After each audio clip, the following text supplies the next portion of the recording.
This segment of the news is brought to you by Sun Oil Limited. Welcome back. Deputy Prime Minister and Minister of Finance Peter Turnquest defended his government's decision to borrow nearly $600 million during the second reading of the 2019-2020 supplementary budget in the House of Assembly today. The DPM said that although borrowing more money may offset its fiscal consolidation objective, it is the only choice. Although counter to our fiscal consolidation objective, borrowing is the only immediate choice we have that is in the best interest of the Bahamian people, given the alternative.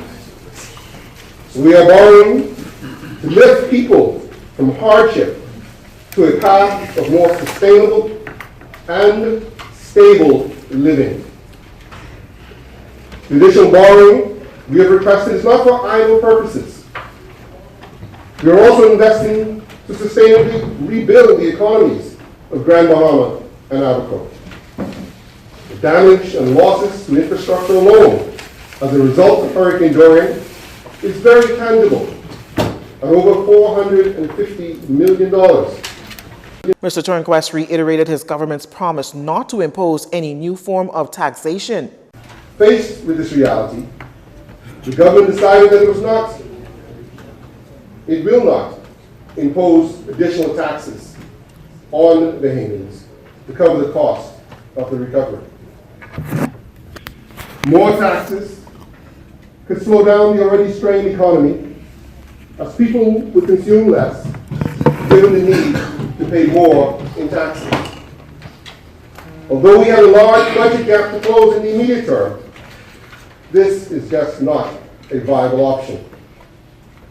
Therefore, Mr. Speaker, as I've said many times, this government will not be increasing taxes. The Minister of Finance said the only way to finance the extraordinary expenses without breaking the backs of taxpayers, starving the economy of opportunity, and draining the government of already tight resources is to borrow. Mr. Turnquest says he already knows that this will raise government debt over the medium term.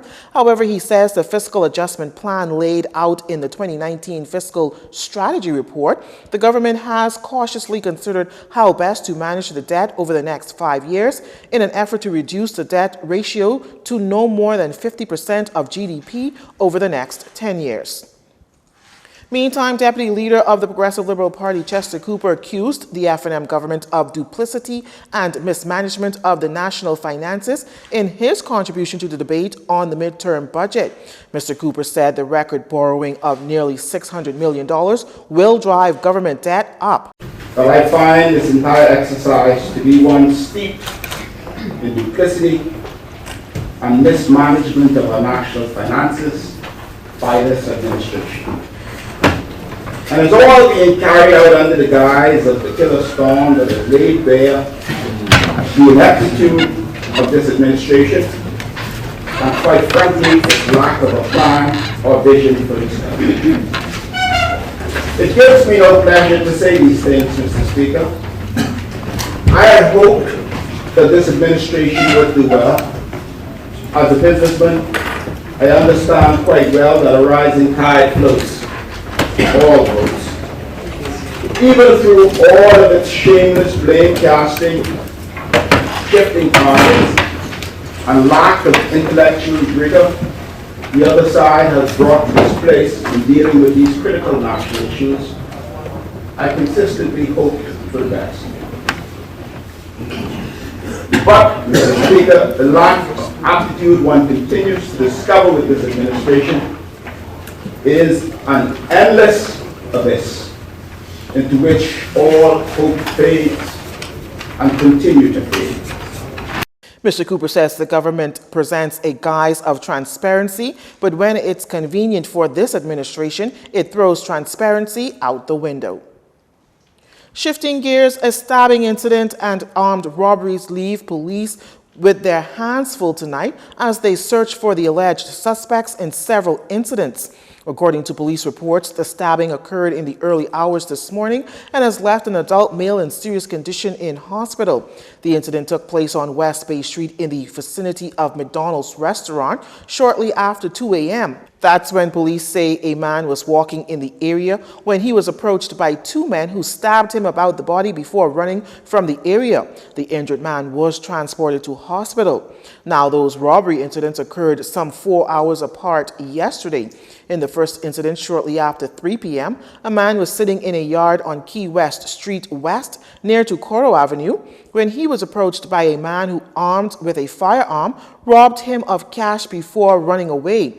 Then shortly after 7 p.m. in a second incident, a man was walking on Blue Hill Road in the vicinity of BPL when he was approached by a male with a sharp instrument who robbed him of a cell phone before running away.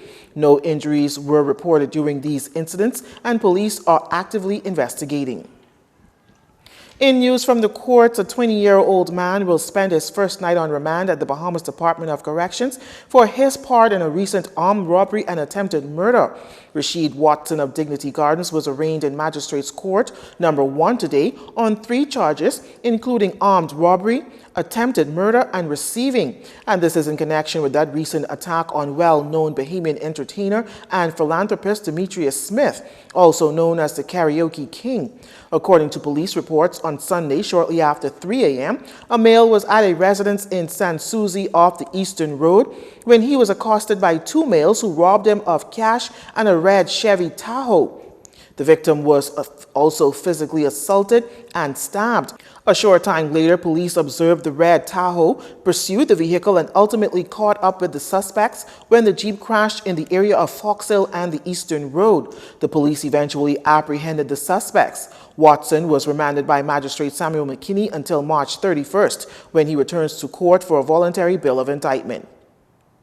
Our final story is up next. This segment of the news has been brought to you by Sun Oil Limited.